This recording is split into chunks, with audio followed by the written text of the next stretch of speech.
Aku order banyak-banyak ni, kau jangan salah faham. Bukan aku makan seorang, tengah tunggu kawan ni.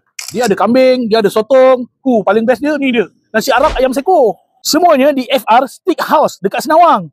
Ayam terbang pun ada. Nasi Arab ayam seko. Kat sini paling popular lah. Ayam dia memang juicy lah.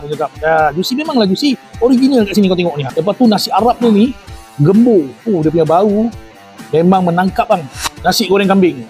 Untuk nasi goreng kambing ni, cungkil-cungkil nasi dia, keluar kambing. Cungkil-cungkil nasi, keluar kambing. Maknanya kambing ni memang serambak kat dalam ni. Nasi goreng sotong serambak. Siapa yang favourite sotong tu, ni dia. Yang craving, bang, sotong bang. Inilah memang khas untuk kau ni. Peminat-peminat sotong. Kau pernah dengar ayam terbang? Ni ayam terbang. Oi, dia terbang betul lah. Nampak?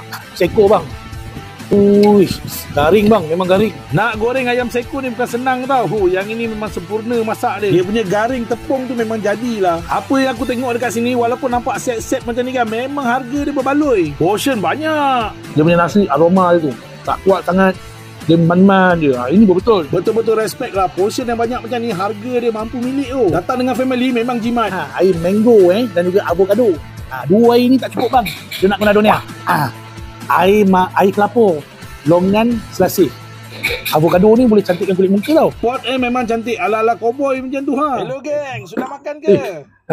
Maya, cepat. Nampak macam semua kau sudah makan. Alah, aku testing. Korang cari je Balai Bomba Bandar Senawang. Betul-betul kat depan je tu. Nampak ni. Okey, jom kasih masuk list.